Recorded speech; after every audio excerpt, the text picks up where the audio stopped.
मेरी प्रिय माताएं बहनों, हो जाओ सावधान, क्योंकि वर्ष 28 अगस्त रक्षाबंधन पर चंद्र ग्रहण लगने जा रहा है। इस ग्रहण को मामूली ग्रहण समझने की भूल गलती से भी मत कीजिएगा, क्योंकि ये साल का अंतिम और सबसे बड़ा चंद्र ग्रहण होने वाला है। इसलिए कोई भी बहन इस रक्षाबंधन पर भूल कर भी इस समय ना बांधे अपने भाई को राखी, वरना जीवन में आ सकती है बड़ी परेशानियां। क्योंकि इस रक्षाबंधन पर ग्रहण के साथ में भद्रा का साया भी रहेगा। तो आज हम जानेंगे भद्रा का समय इतने बजे से इतने बजे तक रहेगा, और इसी दौरान राखी बांधना माना जाता है बेहद अशुभ। आखिर किस समय राखी बांधनी है, किस समय भूल कर भी राखी नहीं बांधनी है, और ग्रहण के समय कौन सा काम करने से बचना है, जानिए पूरी जानकारी इस वीडियो में। और माताएं बहनों, इसी के साथ साथ में आपको 3 प्रकार की ऐसी राखी बताने वाला हूं जिन्हें भूल कर भी अपनी भाई की कलाई पर मत मानना, नहीं तो भाई कोई बड़े संकट में आ सकता है। इसलिए आज ही हो जाएं सावधान। बहाने राखी तो बांधती हैं, लेकिन उनको ये मालूम नहीं होता कि किस प्रकार की राखी भाई को बांधनी चाहिए, किस प्रकार की राखी का चयन करना है। आप सभी माताएं बहनों और भाइयों को रक्षाबंधन के इस पावन पर्व की बहुत बहुत शुभकामनाएं एवं बधाइयां। माताएं बहनों, भगवान श्री कृष्ण की कृपा आप सभी पर बनी रहे, आपके घर परिवार में सुख शांति बनी रहे, भाई बहन के रिश्ते में हमेशा प्रेम और विश्वास बना रहे, और माँ लक्ष्मी की कृपा से आपके जीवन में सुख समृद्धि का वास हो। इसी मनोकामना के साथ आज की वीडियो प्रारंभ करते हैं। प्रिय भक्तों, आज का विषय बहुत ही महत्वपूर्ण है, और इस विषय को लेकर इस समय बहुत सारे लोगों के मन में अलग अलग प्रकार के सवाल चल रहे हैं। अभी हाल ही में बहुत से YouTube चैनल, सोशल मीडिया, सभी पर व्हाट्सएप ग्रुप में बस यही सवाल चल रहे हैं। कहीं कोई कह रहा है कि रक्षाबंधन के दिन ग्रहण है, कहीं कोई कह रहा है कि ग्रहण के कारण राखी नहीं बांधी जा सकती, कोई पूछ रहा है कि राखी किस तारीख को बांधनी है, कोई पूछ रहा है कि सूतक कब से लगेगा, कोई पूछ रहा है कि क्या सूतक में भाई की कलाई पर राखी बांधी जा सकती है, कोई जानना चाहता है कि पूर्णिमा का व्रत कब रखा जाएगा, भगवान सत्यनारायण की पूजा किस समय होगी, और अगर किसी जगह पर ग्रहण दिखाई दे रहा है तो वहां रक्षाबंधन किस प्रकार मनाया जाएगा। तो आज मैं इसी वीडियो में आपके सभी सवालों का जवाब देने वाला हूं। इसलिए आज की पूरी जानकारी बहुत ध्यान से सुनिएगा, क्योंकि आज हम रक्षाबंधन की तारीख से लेकर पूर्णिमा तिथि राखी बांधने के समय, ग्रहण की स्थिति, सूतक की मान्यता, सत्यनारायण भगवान की पूजा, पूर्णिमा व्रत और भाई बहन द्वारा किए जाने वाले धार्मिक कार्यों तक की बात बिल्कुल आसान भाषा में करने वाले। सबसे पहले आप सभी से एक छोटी सी प्रार्थना है कि अगर आपको ये जानकारी उपयोगी लगे तो वीडियो को एक बार लाइक जरूर कर दीजिएगा, और कमेंट बॉक्स में श्रद्धा से जय श्री कृष्ण जरूर लिखिएगा। साथ ही साथ चैनल को सब्सक्राइब जरूर ही कर लीजिएगा, ताकि इसी प्रकार की और भी ज्ञान से भरपूर जानकारी आपको सबसे पहले प्राप्त हो सके। भक्तों, भगवान श्री कृष्ण आपके परिवार की हर परेशानी को दूर करें और भाई बहन के इस पवित्र रिश्ते को हमेशा मजबूत बनाए रखें। तो आइए भक्तों, सबसे पहले उस सवाल का जवाब जानते हैं जो इस समय सबसे ज्यादा पूछा जा रहा है कि आखिर रक्षाबंधन 2026 में किस तारीख को मनाया जाएगा। देखिए, रक्षाबंधन का पर्व श्रावण मास की पूर्णिमा तिथि को मनाया जाता है। इस वर्ष पूर्णिमा तिथि 27 अगस्त की सुबह लगभग 9:08 से प्रारंभ होगी और 28 अगस्त की सुबह लगभग 9:48 तक रहेगी। इसी वजह से रक्षाबंधन का मुख्य पर्व 28 अगस्त 2026 को मनाया जाएगा। अब यहाँ बहुत सारे भक्तों के मन में ये प्रश्न आएगा कि जब पूर्णिमा 27 अगस्त से शुरू हो गई तो फिर रक्षाबंधन 27 अगस्त को क्यों नहीं मनाया जाएगा। तो इसे बहुत ही सरल भाषा में समझिए। किसी भी पर्व की तारीख केवल ये देखकर तय नहीं होती कि तिथि कब शुरू हुई। उस दिन की स्थिति, सूर्योदय, भद्रा और स्थानीय पंचांग के अनुसार शुभ समय भी देखा जाता है। रक्षाबंधन के लिए भी इन्हीं बातों को ध्यान में रखा जाता है। इसलिए इस वर्ष रक्षाबंधन 28 अगस्त को मनाया जाएगा। अब इसी के साथ एक और महत्वपूर्ण बात सामने आती है, और वो है ग्रहण। 28 अगस्त 2026 के आसपास चंद्र ग्रहण की खगोलीय घटना होने जा रही है, और इसी वजह से लोगों के मन में सबसे ज्यादा भ्रम पैदा हो रहा है। बहुत से लोग सोच रहे हैं कि अगर रक्षाबंधन के दिन ग्रहण है तो क्या रक्षाबंधन का पर्व बदल जाएगा, क्या बहन भाई को राखी नहीं बांध पाएगी, क्या पूर्णिमा का व्रत नहीं रखा जाएगा, और क्या भगवान सत्यनारायण की कथा नहीं हो पाएगी। तो सबसे पहले आपको ये बात समझनी होगी कि ग्रहण का होना और आपके शहर में ग्रहण का दिखाई देना, दोनों बातें एक जैसी नहीं होती हैं। ग्रहण एक खगोलीय घटना है जो पृथ्वी के अलग अलग हिस्सों से अलग अलग प्रकार से दिखाई देती है। किसी स्थान पर पूरा ग्रहण दिखाई दे सकता है, किसी जगह उसका कुछ भाग दिखाई दे सकता है, और किसी जगह पर ग्रहण दिखाई ही नहीं देता। इसलिए केवल ये सुन लेना कि 28 अगस्त को चंद्र ग्रहण है और उसके बाद पूरे भारत के लिए एक ही धार्मिक नियम बना देना सही तरीका नहीं है। अपने स्थान की स्थिति और स्थानीय पंचांग को देखना बहुत जरूरी है। अब आइए थोड़ा सरल तरीके से समझते हैं कि चंद्र ग्रहण होता क्या है। आप सभी जानते हैं कि चंद्रमा रात के आकाश में हमें चमकता हुआ दिखाई देता है, लेकिन चंद्रमा अपना प्रकाश स्वयं पैदा नहीं करता। सूर्य का प्रकाश जब चंद्रमा की सतह पर पड़ता है तो हमें चंद्रमा चमकता हुआ दिखाई देता है। अब जब सूर्य, पृथ्वी और चंद्रमा एक ऐसी स्थिति में आ जाते हैं कि पृथ्वी सूर्य और चंद्रमा के बीच आ जाती है और पृथ्वी की छाया चंद्रमा पर पड़ने लगती है, तब चंद्र ग्रहण की स्थिति बनती है। यही वैज्ञानिक रूप से चंद्र ग्रहण है। इसमें कोई रहस्यमय बात नहीं है, बल्कि ये खगोलीय घटना है जिसका अध्ययन वैज्ञानिक वर्षों से करते आ रहे हैं। लेकिन हमारे सनातन धर्म में ग्रहण से जुड़ी धार्मिक मान्यताएं भी बहुत पुरानी हैं। हमारे यहाँ ग्रहण को राहु और केतु से जुड़ी कथा के माध्यम से समझाया जाता है। समुद्र मंथन की कथा में जब देवताओं और असुरों को अमृत प्राप्त हुआ तो भगवान विष्णु ने मोहिनी रूप धारण करके अमृत का वितरण किया। उसी समय एक असुर देवताओं की पंक्ति में जाकर बैठ गया। सूर्यदेव और चंद्रदेव ने उसे पहचान लिया और भगवान विष्णु को बता दिया। भगवान विष्णु ने सुदर्शन चक्र से उसका सिर उसके शरीर से अलग कर दिया, लेकिन तब तक अमृत की बूंद उसके शरीर में पहुंच चुकी थी, इसलिए वो अमर हो गया और उसके सिर को राहु तथा धड़ को केतु के रूप में जाना गया। धार्मिक मान्यता के अनुसार राहु सूर्य और चंद्रमा से शत्रुता रखता है और समय समय पर उन्हें ग्रसता है। इसी घटना को ग्रहण से जोड़ा गया है। अब देखिए, विज्ञान ग्रहण को एक खगोलीय घटना बताता है और धर्म इसे अपनी आध्यात्मिक परंपरा और कथा के माध्यम से समझाता है। दोनों को अपने अपने स्थान पर समझना चाहिए।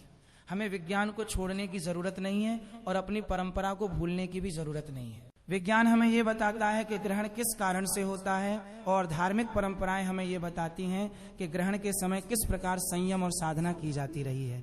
इसलिए इस विषय को लेकर डरने की बिल्कुल आवश्यकता नहीं है। अब बात करते हैं सूतक की, क्योंकि रक्षाबंधन और ग्रहण को लेकर सबसे ज्यादा सवाल सूतक को लेकर ही पूछे जा रहे हैं। पारंपरिक हिंदू मान्यता के अनुसार चंद्र ग्रहण से लगभग 9 घंटे पहले सूतक माना जाता है। लेकिन यहाँ सबसे जरूरी बात यह है कि सूतक के नियमों को लेकर अलग अलग परंपराएं और पंचांग मिलते हैं और ग्रहण की दृश्यता भी स्थान के अनुसार बदलती है। इसलिए यदि किसी स्थान पर ग्रहण दिखाई ही नहीं देता तो वहां सूतक के नियमों को लेकर भी स्थानीय पंचांग और परंपरा को ही प्राथमिकता दी जाती है। इसे लेकर किसी भी प्रकार की अफवाह या डर फैलाने की जरूरत नहीं है। अब सवाल आता है कि ग्रहण के समय क्या किया जा सकता है। धार्मिक परंपरा में ग्रहण के दौरान सामान्य शुभ कार्य और पूजा पाठ को रोकने की मान्यता रही है, लेकिन भगवान का नाम लेना, मंत्र जाप करना, ध्यान करना और भगवान का स्मरण करना शुभ माना जाता है। इसलिए अगर आपके क्षेत्र में ग्रहण दिखाई देता है और वहां सूतक की धार्मिक मान्यता लागू होती है तो उस समय सामान्य पूजा के बजाय भगवान का ध्यान और मंत्र जाप किया जा सकता है। चलिए भक्तों, अब मैं आपको बता देता हूँ, जो कि हर माताएं बहनों के लिए बढ़िया ही जरूरी।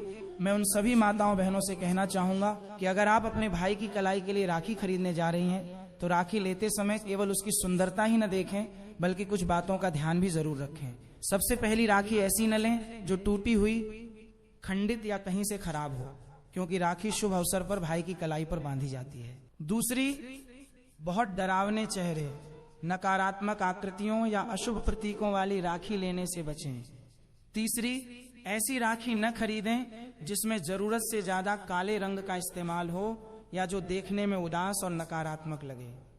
और चौथी, ऐसी राखी भी न लें जिसमें जंग लगा हुआ, गंदा या खराब धातु का सामान लगा हो। इसलिए बहनों, राखी खरीदते समय कोशिश करें कि राखी साफ सुथरी, सुंदर, शुभ प्रतीकों वाली और मन को प्रसन्न करने वाली हो, क्योंकि राखी केवल कलाई पर बांधा जाने वाला धागा नहीं, बल्कि भाई की लंबी उम्र, सुख समृद्धि और रक्षा की मंगल कामना का प्रतीक मानी जाती है।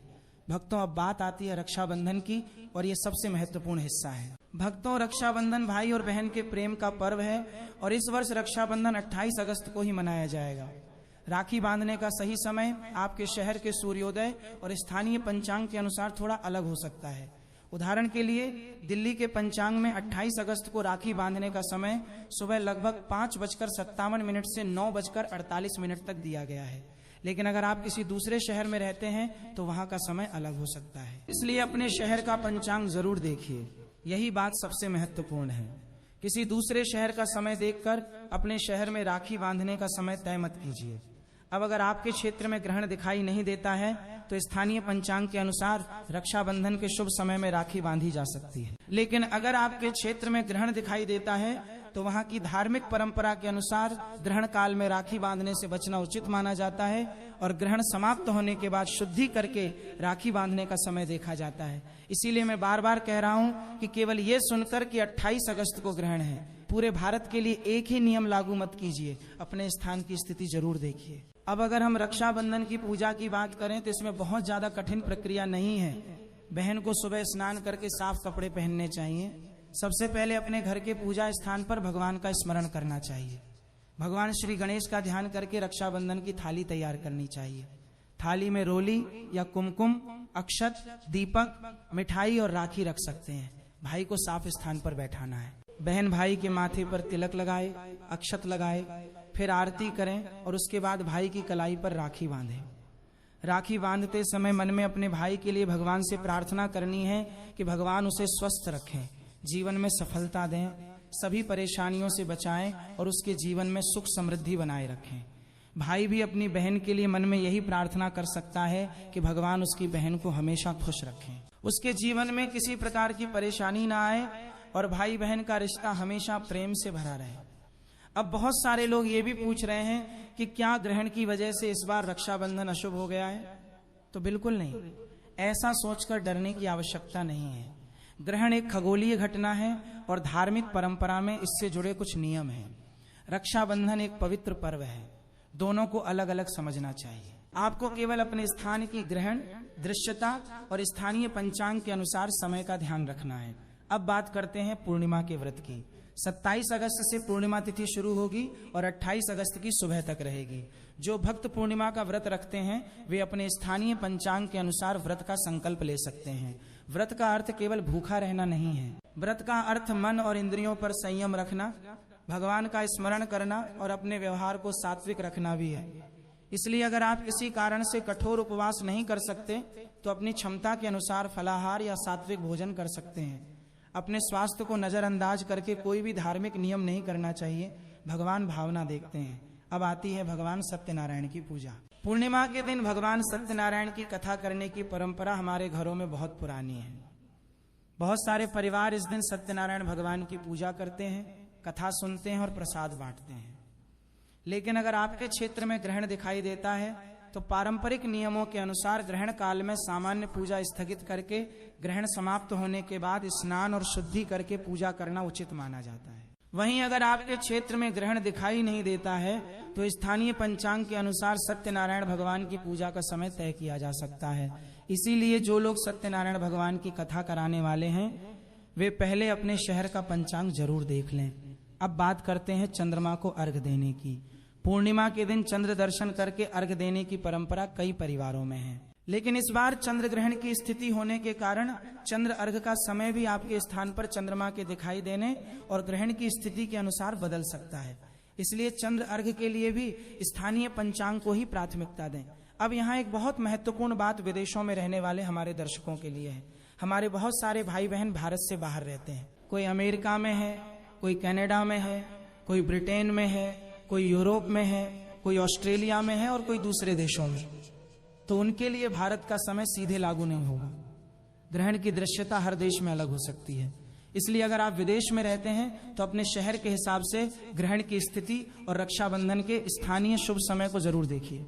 भारत में जो समय होगा जरूरी नहीं कि वही समय आपके देश में भी हो। यही कारण है कि ग्रहण के विषय में हमेशा स्थान विशेष को ध्यान में रखना चाहिए। अब अगर हम धार्मिक दृष्टि से ग्रहण के समय की बात करें तो हमारे यहाँ ग्रहण के दौरान भगवान का नाम जपने की परंपरा रही है। आप अपने इष्ट देव का नाम ले सकते हैं, भगवान श्री कृष्ण का नाम ले सकते हैं, यो नमो भगवते वासुदेवाय का जाप कर सकते हैं, महामृत्युंजय मंत्र का जाप कर सकते हैं या फिर केवल राम नाम का स्मरण भी कर सकते हैं। यदि आप किसी मंत्र का जाप नहीं करना चाहते तो शांत मन से भगवान का ध्यान भी कर सकते हैं। ग्रहण को लेकर डरने की जरूरत नहीं है, इसे भगवान के स्मरण का समय मानकर शांत रहना चाहिए। अब ग्रहण समाप्त होने के बाद पारंपरिक रूप से स्नान करने की परंपरा है। घर में साफ सफाई की जाती है, पूजा स्थान को साफ किया जाता है, इसके बाद भगवान की पूजा की जाती है। अगर सत्यनारायण भगवान की पूजा ग्रहण के कारण रोक दी गई है तो स्थानीय पंचांग के अनुसार ग्रहण समाप्त होने के बाद पूजा की जा सकती है। अब यहाँ एक बात मैं खास तौर पर कहना चाहता हूँ कि ग्रहण के समय भोजन और पानी को लेकर सोशल मीडिया पर बहुत सारी बातें वायरल होती रहती हैं। किसी बात को सुनकर डरने की जरूरत नहीं है। अलग अलग परिवारों में अलग अलग परंपराएं हैं। जो लोग व्रत रखते हैं वे अपनी क्षमता के अनुसार रखें, और जिन लोगों को स्वास्थ्य कारणों से भोजन या दवा की जरूरत है वे अपने स्वास्थ्य को प्राथमिकता दें। धार्मिक आस्था का उद्देश्य इंसान को परेशान करना नहीं है। अब रक्षाबंधन के दिन की एक और सुंदर परंपरा है कि भाई और बहन एक दूसरे के लिए मंगल कामना करें। आजकल हम बहुत जल्दी जल्दी त्योहार मनाते हैं, राखी बांधी, फोटो खींची और बात खत्म। लेकिन असली रक्षाबंधन तब होता है जब भाई अपनी बहन की बात सुने और बहन अपने भाई की परेशानी समझे। इस दिन केवल कलाई पर धागा नहीं बांधता बल्कि एक विश्वास जुड़ता है। आइए जानते हैं वे कौन सी 6 बड़ी गलतियां हैं जिनसे हर बहन और भाई को बचना चाहिए। रक्षाबंधन के पावन अनुष्ठान के लिए पूजा की थाली पहले से ही पूरी श्रद्धा और विधि विधान के साथ सजा लें। थाली में रोली या कुमकुम, अटूट अक्षत चावल, घी का प्रज्वलित दीपक, शुद्ध जल या गंगा जल तथा शुभ रंग की राखी अवश्य रखें। यदि संभव हो तो थोड़ी सी मिठाई भी थाली में शामिल करें, जिससे राखी बांधने के बाद भाई का मुंह मीठा कराया जा सके। मान्यता है कि इन सभी पूजन सामग्रियों के साथ श्रद्धा पूर्वक किया गया रक्षाबंधन का अनुष्ठान भाई बहन के प्रेम को और अधिक मजबूत बनाता है तथा सुख, समृद्धि, दीर्घायु और ईश्वर की कृपा का आशीर्वाद प्रदान करता है। तो चलिए वक्त तो जानते हैं उसे गलतियों के बारे में। तो सबसे पहली गलती है नंगे सिर तिलक लगवाना। जब बहन अपने भाई के मस्तक पर तिलक लगा रही हो तो भाई का सिर कभी भी नंगा नहीं होना चाहिए। भाई को अपने सिर पर रुमाल, गमछा, टोपी या कोई स्वच्छ वस्त्र अवश्य रख लेना चाहिए। नंगे सिर तिलक लगवाने से मानसिक तनाव बढ़ता है और पूजा का पूर्ण फल प्राप्त नहीं होता। गलती 2, खंडित अक्षत, टूटे हुए चावल का प्रयोग। तिलक लगाने के बाद मस्तक पर चावल लगाए जाते हैं। याद रखिए, चावल कभी भी टूटे हुए खंडित नहीं होने चाहिए। शास्त्रों में अक्षत का अर्थ है जिसका कभी क्षय न हुआ हो, जो पूर्ण हो। साबुत चावल समृद्धि और पूर्णता का प्रतीक हैं, जबकि टूटे हुए चावल घर में दरिद्रता और अशांति लाते हैं। गलती 3, गलत दिशा में मुख करके बैठना। राखी बांधते समय दिशा का ध्यान रखना अत्यंत आवश्यक है। भाई का मुख हमेशा पूर्व ईस्ट या उत्तर नॉर्थ दिशा की ओर होना चाहिए। पूर्व दिशा से सकारात्मक ऊर्जा और देवताओं का आशीर्वाद प्रवाहित होता है। बहन का मुख पश्चिम वेस्ट दिशा की ओर होना चाहिए। वर्जित दिशा, गलती से भी दक्षिण साउथ दिशा की ओर मुख करके राखी न बांधें। दक्षिण दिशा यमराज और पितरों की दिशा मानी जाती है। इस दिशा में मुख करके शुभ कार्य करने से आयु क्षीण होती है। गलती 4, गलत कलाई और अशुभ राखी का चुनाव। कलाई, राखी हमेशा भाई की दाहिनी राइट कलाई पर ही बांधनी चाहिए। दाहिनी भुजा में शक्ति, संकल्प और शुभता का वास होता है। बाईं कलाई पर राखी बांधना वर्जित है। रंग व सामग्री, आजकल बाजार में प्लास्टिक, अशुभ आकृतियों जैसे खोपड़ी, धारदार डिजाइन या काले सूखे रंगों की राखियां मिलती हैं। ऐसी राखियां भूलकर भी न खरीदें। हमेशा सूत, रेशम, कलावे या रोली से बनी लाल, पीली, गुलाबी या नारंगी रंग की पवित्र राखी ही चुनें। गलती 5, उपहार देते समय असावधानी। राखी बांधवाने के बाद भाई अपनी सामर्थ्य अनुसार बहन को उपहार देते हैं, परंतु उपहार चुनते समय शास्त्रों के इन नियमों का ध्यान रखें। क्या न दें?